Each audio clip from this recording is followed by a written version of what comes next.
Well, hello, everyone. I am your host, Mike Hingson. That's kind of funny. We'll talk about that in a second. But this is Unstoppable Mindset. And our guest today is Nick Francis. And what we're going to talk about is the fact that people used to always ask me, they would call me Mr. Kingson. And it took me, as I just told Nick, a master's degree in physics in 10 years to realize that if I said Mike Hingson, that's why they said Mr. Kingson. So it was either say Mike Hingson or Michael Hingson. Well, Michael Hingson's a lot easier to say than Mike Hingson, but I don't really care, Mike or Michael, as long as it's not late for dinner. Whatever works. Yeah, well, Nick, welcome to Unstoppable Mindset. We're glad you're here. Thanks, Mike. It's great to be here.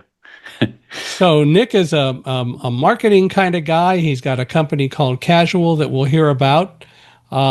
Originally from England, I believe, and now lives in San Francisco. We were talking about the weather in San Francisco as opposed to down here in Victorville a little bit earlier. We're going to have a heat wave today, and he doesn't have that up there. But things change over time. But anyway, we're glad you're here. And, thanks, Mike. Really looking forward to it. Tell us about the early Nick, growing up and all that sort of stuff, just to get us started. That's a good question. I grew up in London, in Richmond, which is southwest London. At the time, it wasn't anything like as kind of. It's become quite kind of shishy. I think back in the day, because it's on the west of London, the pollution from the city used to flow east, and so like all the kind of well-to-do people. In fact, there used to be a palace in Richmond. It's where Queen Elizabeth died, the first Queen Elizabeth, that is. And yeah, I grew up, it was, there's a lot of rugby played around there. I played rugby for my local rugby club from a very young age. And we went sailing on the south coast. It was great, really. And then, unfortunately, when I was 10 years old, my dad died. He had a very powerful job at the BBC, and then he ran the British Council, which is the overseas wing of the Arts Council. So promoting, I guess, British soft power around the world, going and opening art galleries and going to ballet in Moscow and all sorts. So he had an incredible life and worked incredibly hard. And, that has brought me all sorts of privileges, I think, when I was a kid. But, unfortunately, age 10, that all ended. And, losing a parent at that age is such a sort of fundamental kind of shaking of your foundations. When you're a kid, you feel like A, you're going to live forever, and B, the things that are happening around you are going to last forever. And so, my mum was amazing, of course, and in time I got a new stepdad and all the rest of it. But that kind of shaped a lot of my youth, really. Grief is a funny thing, and it's funny the way it manifests itself as you grow. Yeah. So I grew up there. I went to school in the Midlands, near where my stepdad lived, and then University of Newcastle, which is up in the north of England, where it rains a lot. It's where Newcastle Football Club is based, and that is absolutely at the centre of the city. So the city really comes alive there, and it was during that time that I discovered photography, and I wanted to be a war photographer because I believed that was where life was lived at the real cutting edge. You see humanity in its most visceral and vivid color in terrible situations, and I that seemed like an interesting thing to go and do. Well, what did you major in college in Newcastle? So I did history and politics. And then I went and did a course in television journalism and ended up working at BBC News initially running on the floor. So I used to deliver the papers that, when you see people shuffling, or not that they do it anymore actually, because everything's digital now. Digital, yeah. But when they were worried about the auto cues going down, we always had to make sure that they had the up-to-date script.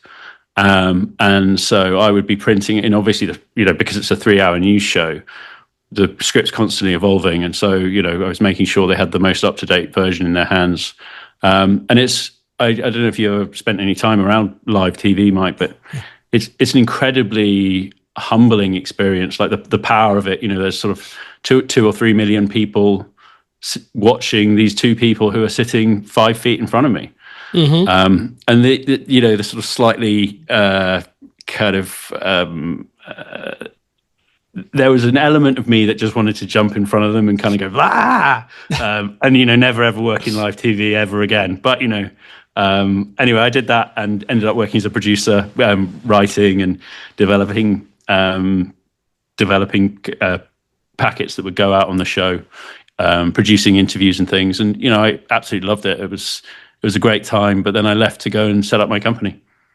I am amazed even today with watching people on the news, and I've been in a number of studios during live broadcasts and so on, but I'm amazed at how well, mostly, at least I've been fortunate, mostly the people are able to read, because they do have to read everything. It isn't like you're doing a lot of ad-libbing in a studio. Obviously, if you are out with a story out in the field, if you will, there may be more where you don't have a printed script to go by, but I'm amazed at the people in the studio, how much they are able to do by reading it all.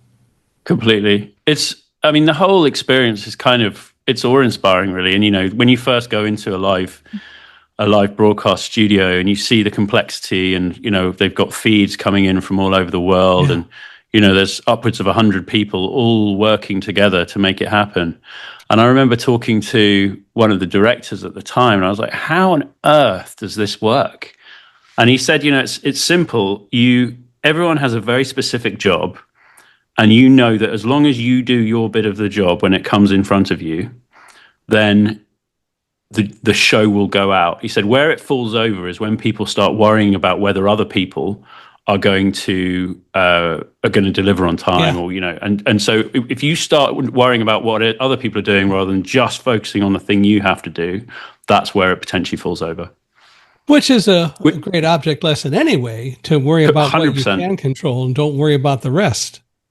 For sure. Yeah, for sure. It's almost a lesson for life. It is a lesson for life. It is a lesson for life. Well, and it's something that I talk a lot about in dealing with the World Trade Center and so on, because it was a message I received. But I've been really preaching that for a long time. Don't worry about what you can't control, because all you're going to do is create fear and drive yourself crazy.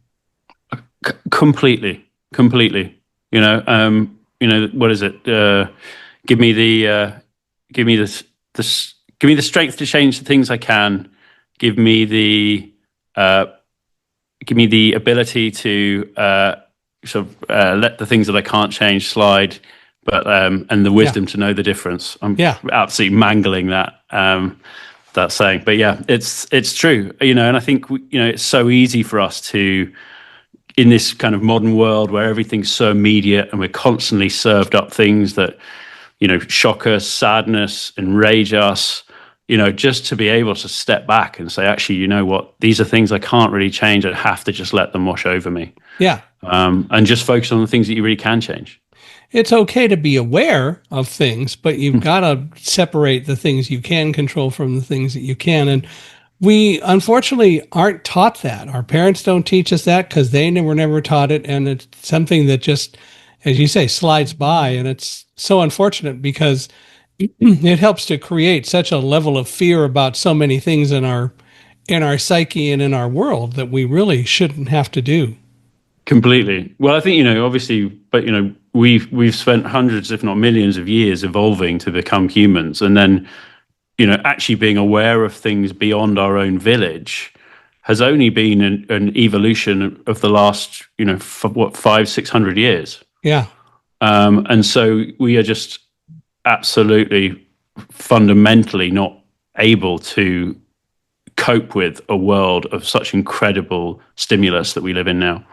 Yeah, and it's only getting worse with all the social media, with all the different things that are happening. And of course, we're only working to develop more and more things to inundate us with more and more kinds of inputs.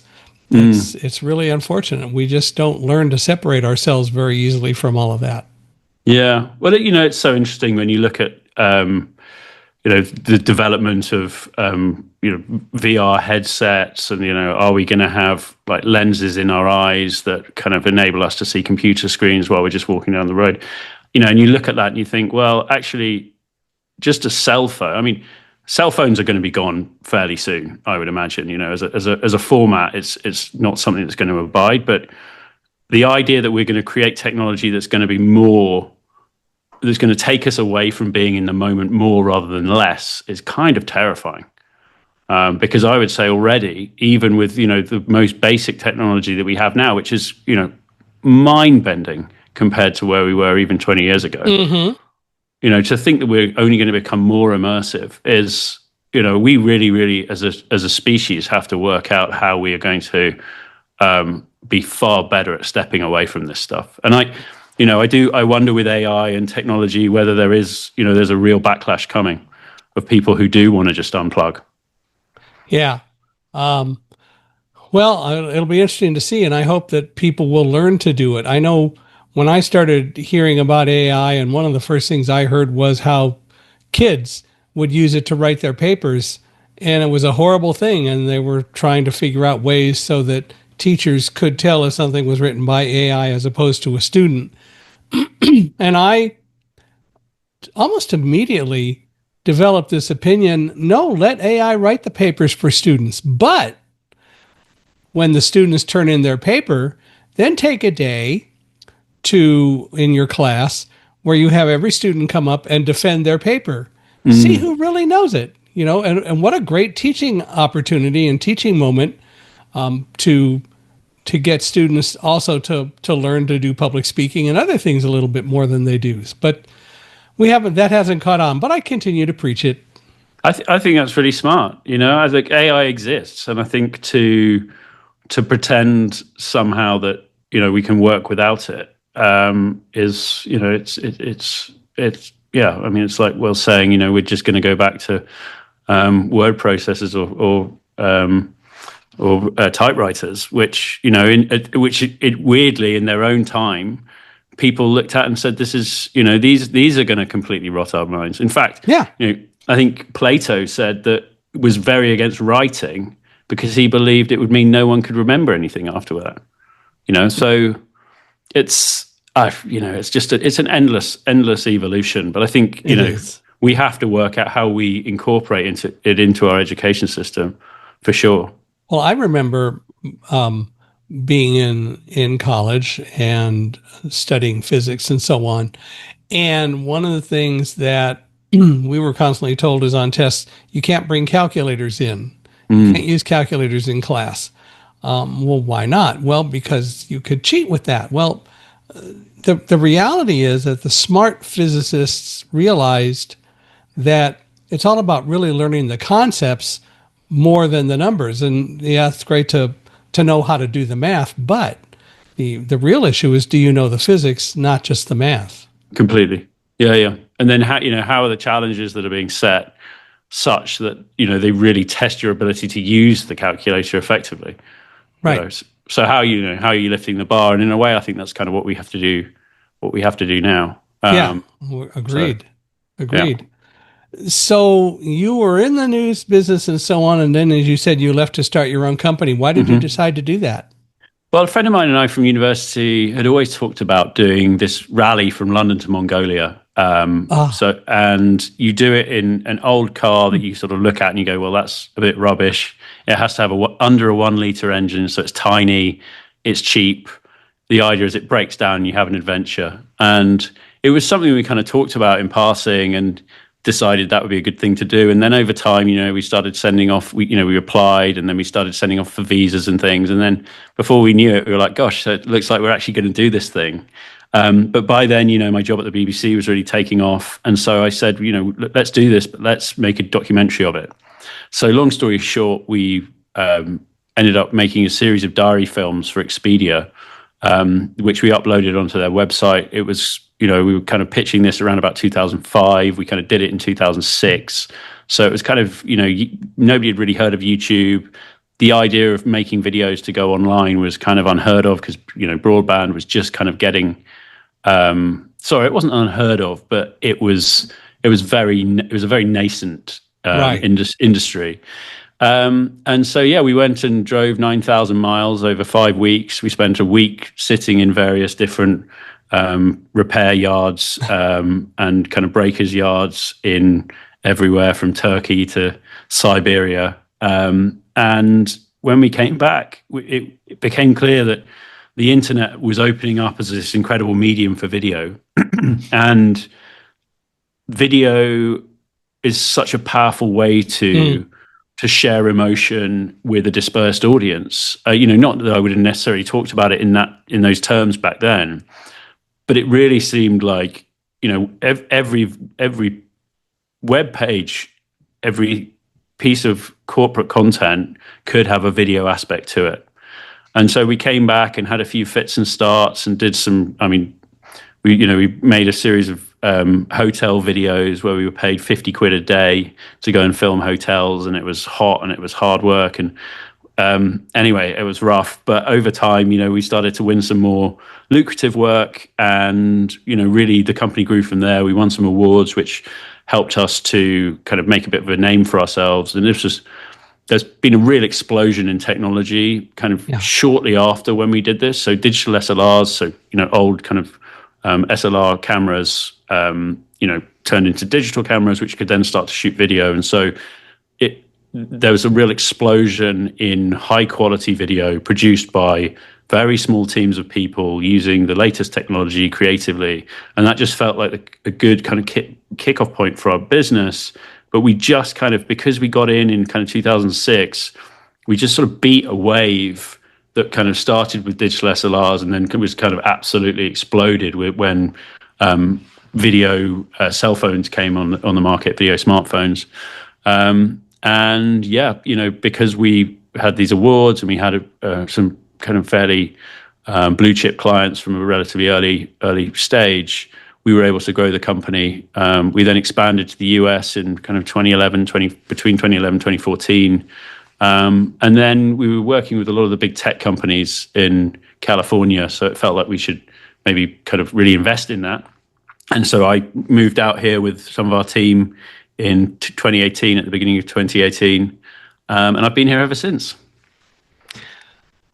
Wow. So what was it like starting a business here or bringing the business here as opposed to what it was in England? It's really interesting because creatively, the UK is so strong, like so many, from the Beatles to Led Zeppelin to the Rolling Stones, right, to, and then on through like all of kind of, film and TV, Brits are very good at kind of creating like high level creative, but not necessarily always the best at kind of monetizing it. Some of those obviously have been fantastic successes. Right. And so I think in the UK, we take a lot longer over getting to like the perfect creative output, whereas the US is far more focused on, okay, we need this to perform a task. And frankly, if we get it 80% done, then we're good. Right. And so I think a lot of creative businesses in the UK look at the US and they go, gosh, firstly, the streets are paved with gold. Like the commercial opportunity seems incredible, but actually cracking it is incredibly difficult. And I think it's because we sort of see the outputs in the wrong way. I think just the energy and the dynamism of the US economy it's kind of awe-inspiring. But, so many businesses try to expand here and kind of fall over themselves. And I think the number one thing is just you have to have a founder who's willing to move to the US, because I think Churchill said that we're two countries divided by the same language. And I never fully understood what that meant until I moved here. I think what he really means by that is that we're so culturally different in the US versus the UK. And I think lots of Brits look at America and think, well, it's just the same. It's just a bit kind of bigger and a bit brasher, And actually, I think if people in the US spoke a completely different language, we would approach it as a different culture, which would then help us to understand it better. Yeah. It's been the most fabulous adventure to move here, and to, it's hard sometimes. In California, it's a long way from home. But the energy and the optimism and the entrepreneurialism of it, coupled with just the natural beauty, is just staggering. So we've made some of our closest friends in California. It's been absolutely fantastic. And across the US, it's been a fantastic adventure for us and our family. Yeah, I've had the opportunity to travel all over the US, and I hear negative comments about one place or another, like West Virginia, people eat nothing but fried food and all that. But the reality is, if you really take an overall look at it, the the country has so much to offer, and I have yet to find a place that I didn't enjoy going to, and people I never enjoyed meeting. I really enjoy all of that, and it's great to meet people, and it's great to experience so much of this country. And I've taken that same posture to other places. I finally got to visit England last October for the first time. You mentioned rugby earlier. The first time I was exposed to rugby was when I traveled to New Zealand in 2003 and found it pretty fascinating. And then also, I was listening to some rugby broadcasts, and I tuned across the radio and suddenly found a cricket game. That was a little bit slow for me. I found cricket to be a little bit slow. Yeah, fair enough. It's funny, actually, what you're saying about travel. Like, one of the amazing things about I kind of learned two sort of quite fundamentally philosophical things, I think, or things about humans and the human condition. Firstly, traveling across, we left from London, we drove down, we went through Belgium and France and Poland and Slovakia, all the way down Bulgaria, across Turkey into Georgia and Azerbaijan and across the Caspian Sea and through Turkmenistan, Uzbekistan, Kyrgyzstan, Kazakhstan into Russia and then down into Mongolia. When we finished, we were due north of Jakarta, right? So we drove a third of the way around the world, and the two things it taught me were firstly that people are good. Everywhere we went, people would invite us in to have meals, or they'd fix our car for free. I mean, people were so kind everywhere we went. Yeah. And the other thing was just when we get on a plane and you fly from here you fly from London, say, to, I don't know, frankly, you fly from London to Turkey, it feels unbelievably different. You fly from London to China and it's, a complete different culture. But what our journey taught us, because we drove, was that, while we might not like to admit it, we're actually quite, Brits are quite similar to the French, and the French actually are quite similar to the Belgians, and the Belgians are quite similar to the Germans. And, and all the way through, actually, we just saw a sort of slowly changing gradient of all the different cultures. And it really, we are just one people. So as much as we might feel that, we're all different, actually, when you see it, when you do a drive like that, you really get to see how slowly the cultures shift and change. Another thing that was quite funny, actually, was just everywhere we went, we would be we'd drive into Turkey and they'd be like, oh God, you just drove through Bulgaria. How has everything on your car not been stolen? Oh, they're so dodgy that Bulgarians are so dodgy. And then, we'd drive through the country and they'd be like, oh, you're going into Georgia, gosh, what you go, make sure everything's tied down on your car. They're so dodgy. And then you get into Georgia and they're like, oh my God, you've just driven through Turkey. They're everyone sort of had these weird kind of perceptions of their neighbors, and it was all nonsense. Yeah. And the reality is that, as you pointed out, people are good. You know what? I think politicians are the ones who so often mess it up for everyone just because they've got agendas. And unfortunately, they teach everyone else to be suspicious of each other because, this person clearly has a hidden agenda. When it normally isn't necessarily true at all. No, certainly not in my experience anyway. Not in my experience, but, Well, it's, and one of the things it's that a funny old world. Oh, go ahead. No. It's just, it is weird the way that happens. Well, they say, if politicians fought wars rather than our young men and women, then there'd be a lot less of them. Yeah. So, well, there would be. Well, and as I tell people, I've learned a lot from working with 8 guide dogs and my wife's service dog, um, who we had for, oh gosh, 14 years almost. And one of the things that I tell people is I absolutely do believe what people say, that dogs love unconditionally unless they're just totally traumatized by something, but they don't trust unconditionally. But the difference between dogs and people is that dogs are more open to trust because we've taught ourselves and have been taught by others that everyone has their own hidden agenda. So we don't trust. We're not open to trust, which is so unfortunate because it affects the psyche of so many people in such a negative way. We get too suspicious of people. So it's a lot harder to earn trust. Yeah.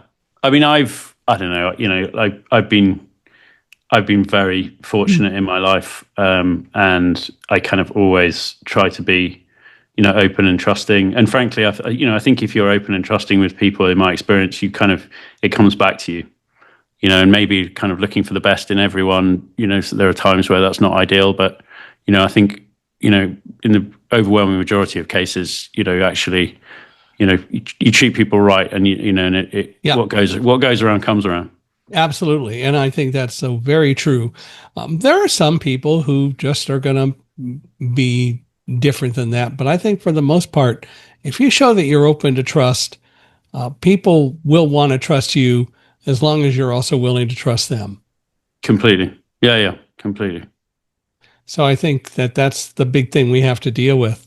And I don't know. I hope that we will learn it, but I think that politicians are really the most guilty about teaching us why not to trust. And but that too, hopefully, will be something we deal with. I think we have to. It's one of the tragedies of our age. I think is that we spent the 20th century thinking that sex was the kind of ultimate sales tool, and then it took algorithms for us to realize that actually anger and resentment are the most powerful sales tools. Which is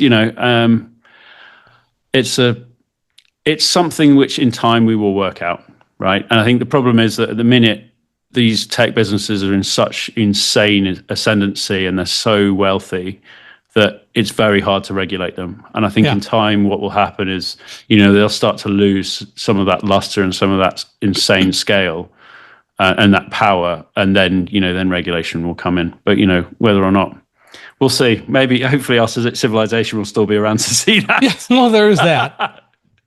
Yeah. Or maybe the Vulcans will show up and show us a better way. But know, oh, I look, I'm kind of endlessly optimistic. I think we're building towards a very positive future. I think so. It's just there are always bumps along the way. Yeah. So you named your company Casual. Why did you do that, or how did that come about? It's a slightly weird name for something. We work with kind of global blue chip businesses, and casual is kind of the last thing that you would want to associate with with any kind of services business that works in that sphere. I think the completely honest answer is that the journalism course I did was television current affairs journalism, so it's called TV Caj. And so when we made a film for a local charity as part of that course, we were asked to name our company, and we just said, well, casual films. So we called it Casual Films. And then when my friend and I set the company up kind of formally to do the Mongol Rally, we had this name. The company, the film that we'd made for the charity had gone down really well. It had been played at BAFTA in London. And so we thought, well, we should just, hang on to that name. And it didn't, at the time, it didn't really seem too much of an issue. It was only, funny enough, it was coming to the US where I think people are a bit more literal, and they were a bit like, well, casual, like why casual? And I remember being on a shoot once, and obviously, kind of some filmmakers can be a little casual themselves. I mean, Yes. not necessarily in the work, but in the way they present themselves. Right. And I remember sitting down, we were interviewing this CEO, and he said, who are you? And we're like, oh, we're Casual Films. He's like, oh, is that why that guy's got ripped jeans, is it? And I just thought, damn, we really left ourselves open to that. Yeah. There was a time one of our early competitors was called Agile Films. Oh. And so, I remember talking to one of our clients who said, it's casual, when I have to put together a little document to say, which supplier we should choose, and when I lay it on my boss's desk, and one says casual films and one says agile films, it's like those guys are landing the first punch. But anyway, what we say now is like, we take a complex process and make it casual. Filmmaking, particularly for like large, complex organizations where you've got lots of different stakeholders, can be very complicated. And so, we sort of say, we'll take a lot of that stress off our clients. So that's kind of the rationale, that we've arrived at, having spoken to lots of our clients about the role that we play for them. So, there's a kind of positive spin on it, I guess, but I don't know. I don't know whether I'd necessarily call it casual again. I don't know if I'm supposed to say that or not, but yeah. Well, it's unique, so I think there's a lot of merit to it. It's a unique name, and it interests people. I know for me, one of the things that I do is I have a way of doing this.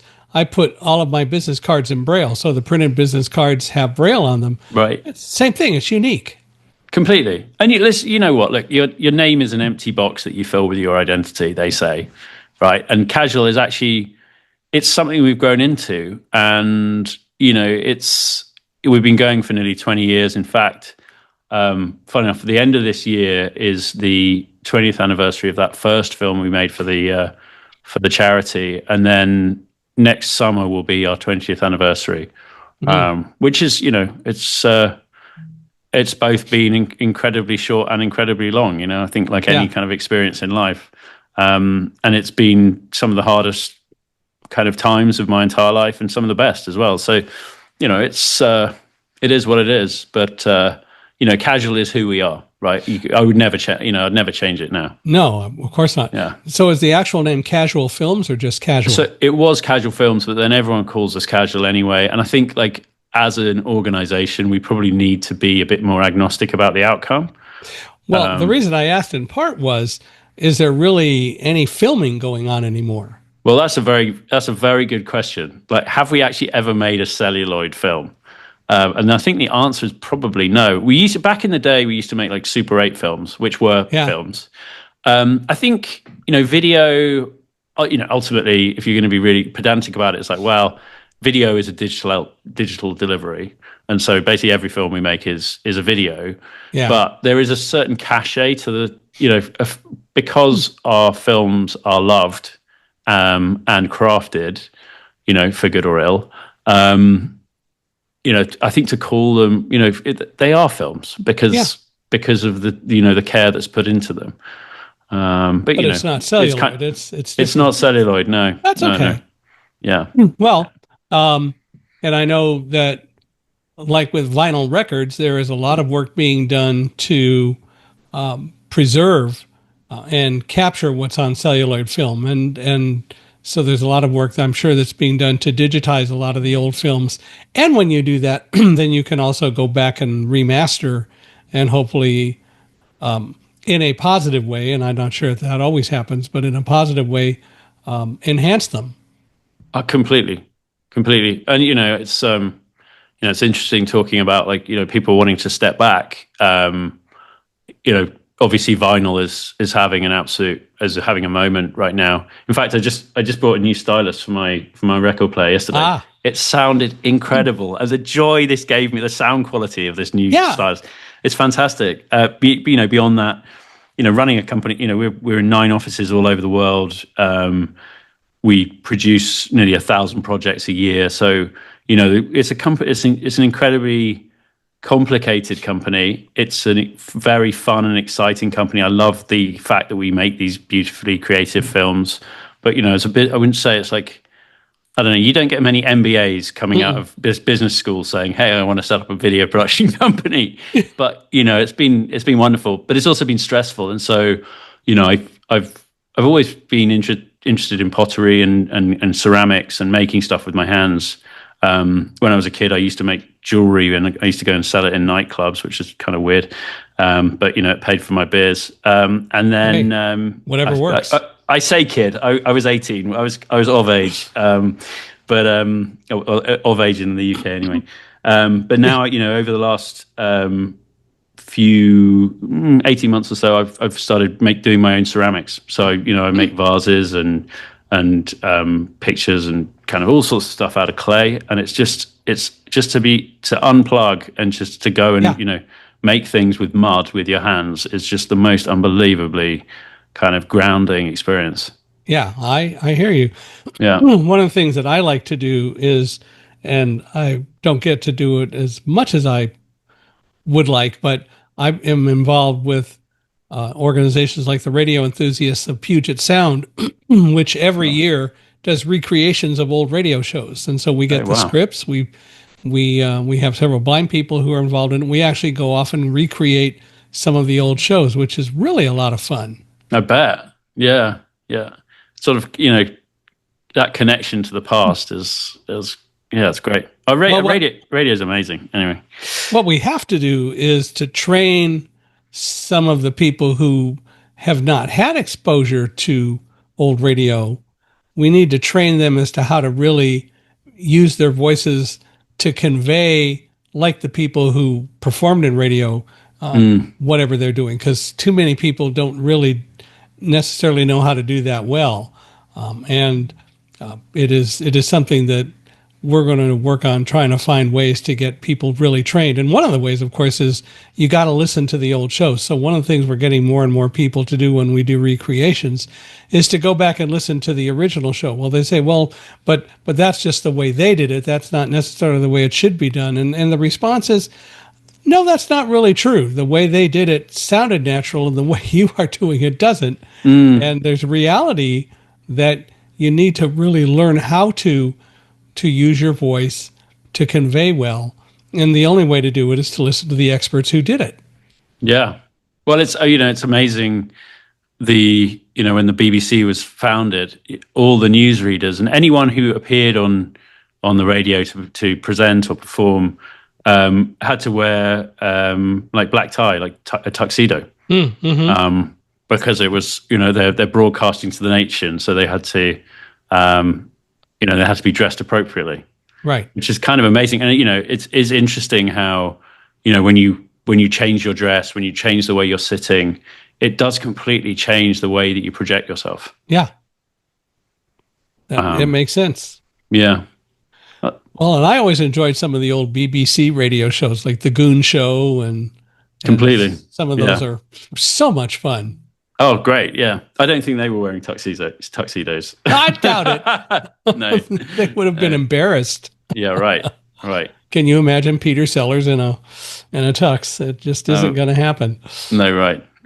But yeah, no, it's so powerful. They say radio is better than TV because the pictures are better.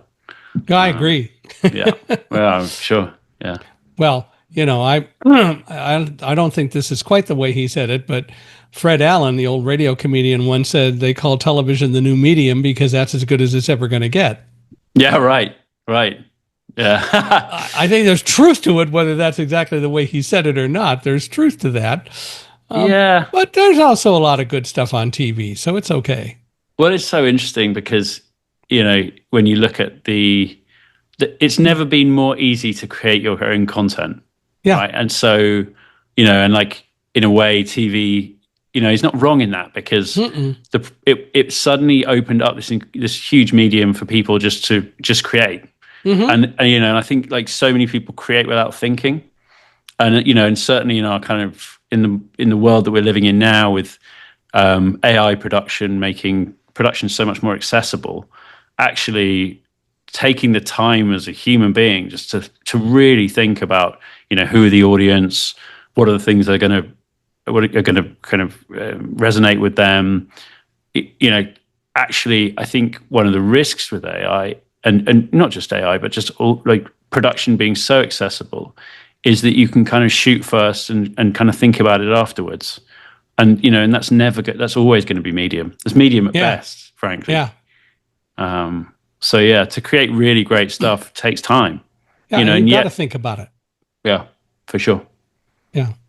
Well, our podcast is called Unstoppable Mindset. What do you think that unstoppable mindset really means to you as a practical thing and not just a buzzword. Because so many people talk about the kinds of buzzwords I hear all the time are amazing. That's unstoppable. But it's really a lot more than a buzzword. It goes back to what you think, I think. But what do you think?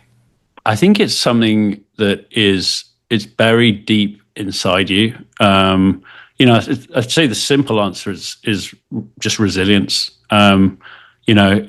It's been rough. Like anyone running a small business or a medium-sized business at the minute, there's been some tough times over the last kind of 18, 24 months or so. And, I was talking to a friend of mine who she sold out of her business.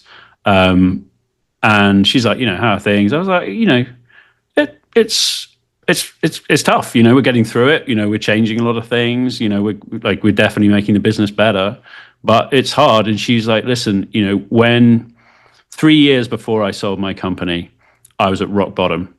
I genuinely thought it was so stressful. I was crushed by it, but I just kept going. And she's just like, just keep going. And the only difference between success and failure is that resilience and just getting up every day, and you just keep throwing stuff at the wall, keep trying new things, keep working and trying to be better. I think, it's funny when you look at entrepreneurs. I'm a member of a mentoring group, and I hope I'm not talking out of school here, but there's 15 entrepreneurs, varying sizes of business, doing all sorts, across all sorts of different industries. And if you sat on the wall, if you were a fly on the wall and you sit and look at these people on a kind of week, month to month basis, and they all present on how their businesses are going, you go, this being an entrepreneur does not look like a uniformly fun thing, like the sort of the stress and just, people crying and stuff. And you're like, gosh, it's so, it's hard. And yet, it's people just keep coming back to it. And yet I think it's because of that struggle that you have to kind of have something inbuilt in you that you're there to prove something. And I've thought a lot about this, and I wonder whether kind of the death of my father at such a young age kind of gave me this incredible fire to seek his affirmation. And unfortunately, obviously the tragedy of that is like, the one person who will never give me affirmation is my dad. Yeah. And yet, I get up every day, to have early morning calls with the UK or with Singapore or wherever. And, you just keep on keeping on. And I think that's probably what, and knowing I will never quit, even from the earliest days of Casual, when we were just like a couple of people and we were just, kids doing our very best, I always knew the company was going to be a success. Like just a core belief that I was like, this is going to work. This is going to be a success. I didn't necessarily know what that success would look like. But I did know that like whatever it took, we'd map our way towards that. We'd figure it out. And I think, there's probably something unstoppable. I don't know. I don't want to sound immodest, but I think there's probably something in that you're just like, I am just going to keep on keeping on. Do you think that resilience and unstoppability are things that can be taught, or is it just something that's built into you and either you have it or you don't? I think it's something it's definitely something that can be learned, for sure. And there are obviously ways that there's obviously ways it can be taught. I spent some time in the reserve, like the Army Reserve in the UK, and I just, a lot of that is about teaching you just how much further you can go. I think what it taught me was, it was so hard. I mean, honestly, some of the stuff we did in our training was like, it's just raining and raining and raining, and like, because all your kit's soaking wet, weighs twice what it did before, and you're just, sleeping maybe, an hour or two a night, and and there wasn't even anyone shooting at us, right? So like the worst bit wasn't even happening, but like, and like in a sense, I think that's what they're trying to do. They say train hard and fight easy. But I remember sort of sitting there, and I was just exhausted, and I just thought, what?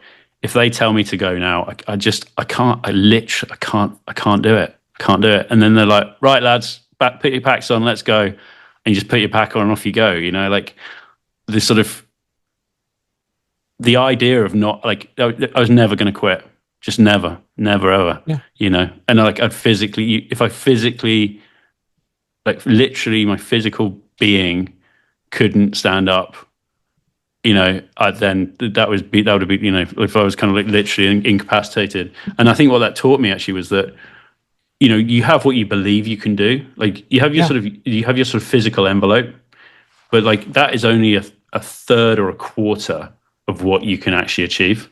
Right. And I think that kind of training is about, and you can do it in marathon training, you can do it in all sorts of different, even frankly meditate, if you train your mind to meditate for an hour, 90 minutes plus, you're still doing the same. There's an elasticity within your brain where you can teach yourself that your envelope is so much larger. Yeah. So yeah, like, is casual going to be a success? Like, I'm good. I'm literally, I won't stop until it is. Right. And then why stop? Exactly. You continue to progress and move forward. Well, when everything feels uncertain, whether it's the markets or whatever, what do you do, or what's your process for finding clarity? I think a lot of it is in having structured time away. I say structured, you build it into your calendar, but it's unstructured. So, I take a lot of solace in being physically fit. I think if you feel physically fit, then you feel mentally far more able to deal with things. I certainly, if I'm unfit and if I've been working too much and I haven't been finding the time to exercise, I feel like the problems we have to face just loom so much larger. Mm-hmm. So, I'll book out. I work with I'm lucky enough to have a fantastic assistant who, we book in my exercise for each week, and it's almost the first thing that goes in the calendar. I do that because I can't be the business I can't be the leader my business requires. And it happened. It was a few years ago. I kind of like the whole thing just got really big on me, and it just and I'm kind of like being crushed by it. And I just thought, what, like I can't fit other people's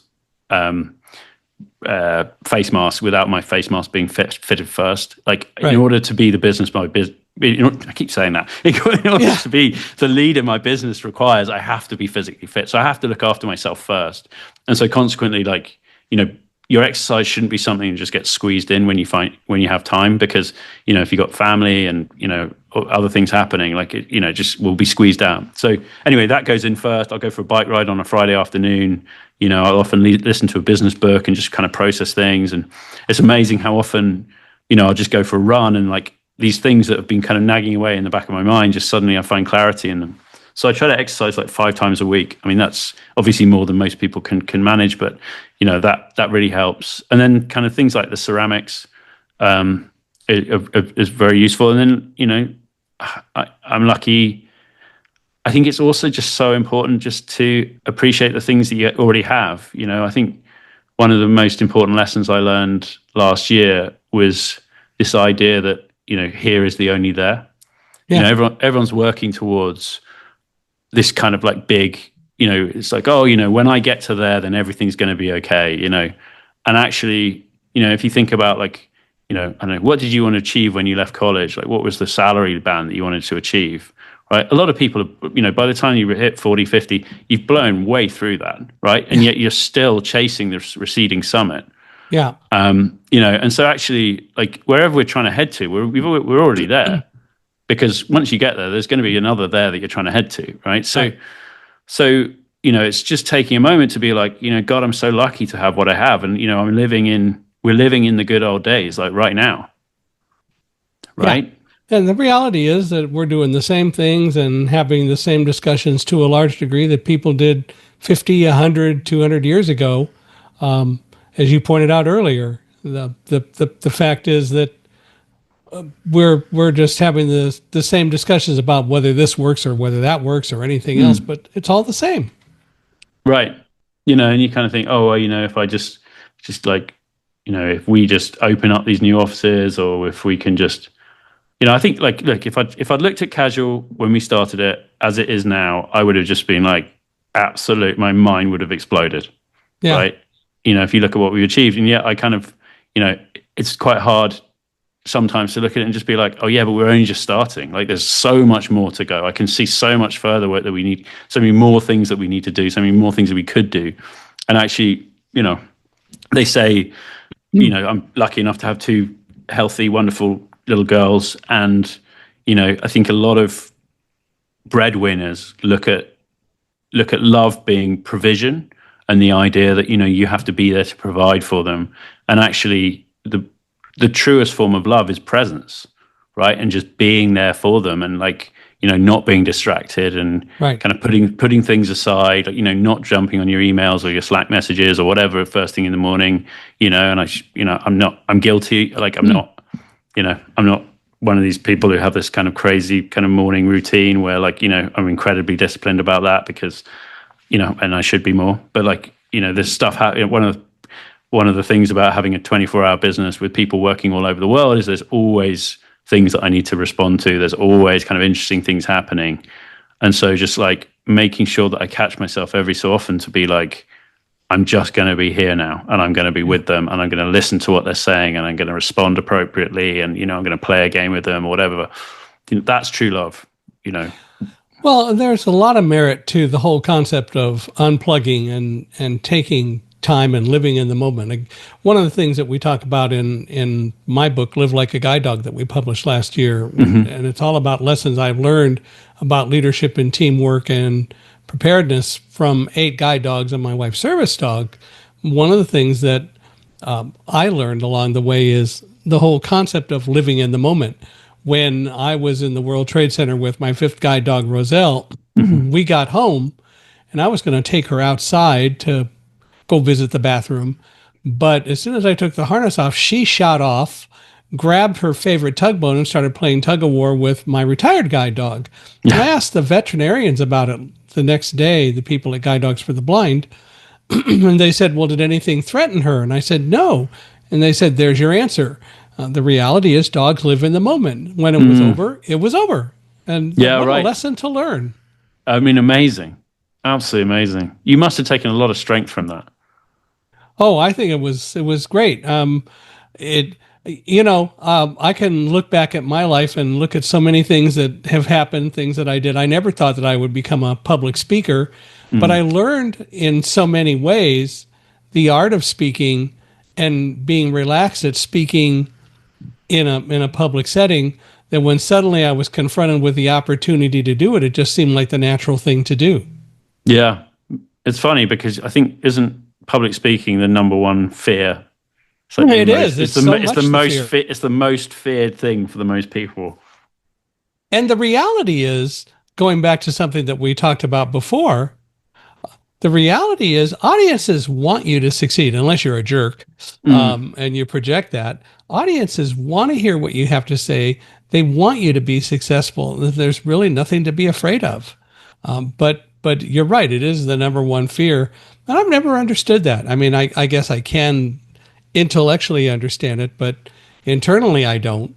The first time I was asked to speak after the World Trade Center attacks, a pastor called me up and he said, we're gonna have a service outside for all the people who we lost in New Jersey, and that we would like you to come and speak. Take a few minutes. And I said, sure. And then I asked him how many people were going to be at the service. He said, 6,000.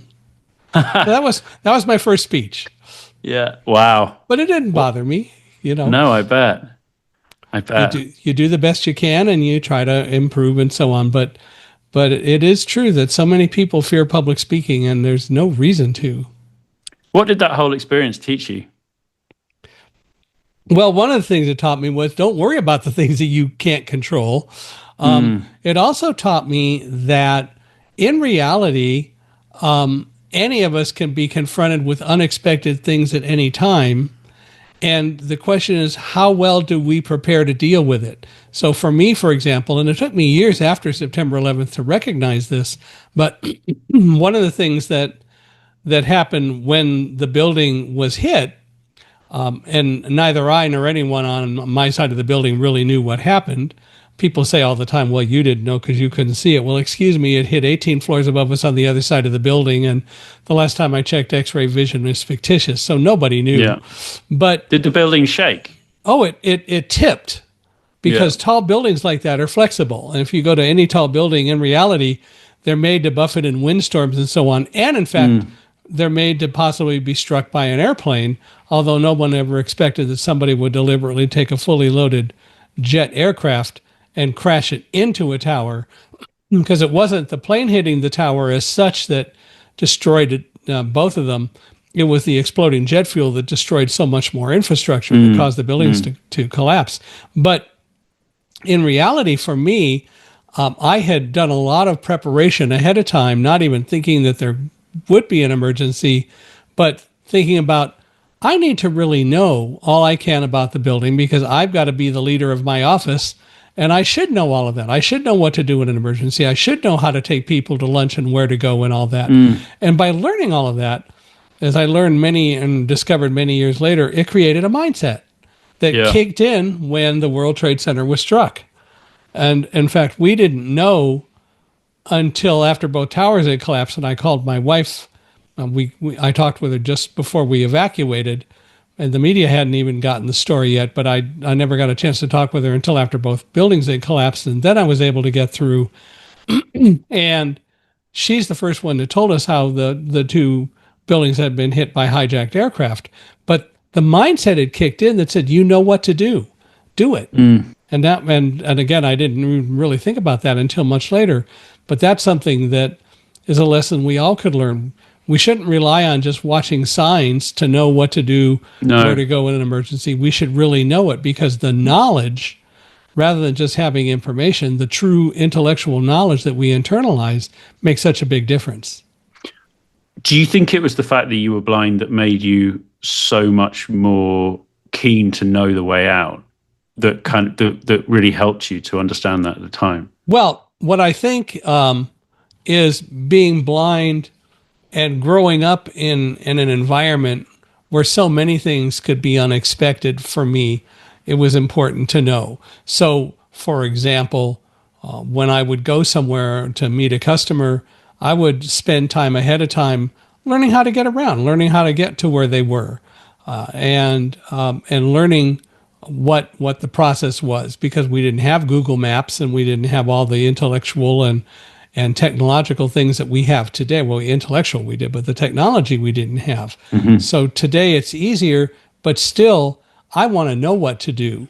I want to really have the answers, and then I can more easily and more effectively deal with what I need to deal with and react. So I'm sure that blindness played a part in all of that, because if I hadn't learned how to do the things that I did and know the things that I knew, then it would have been a totally different ballgame. And so I'm certain that blindness had something to do with it.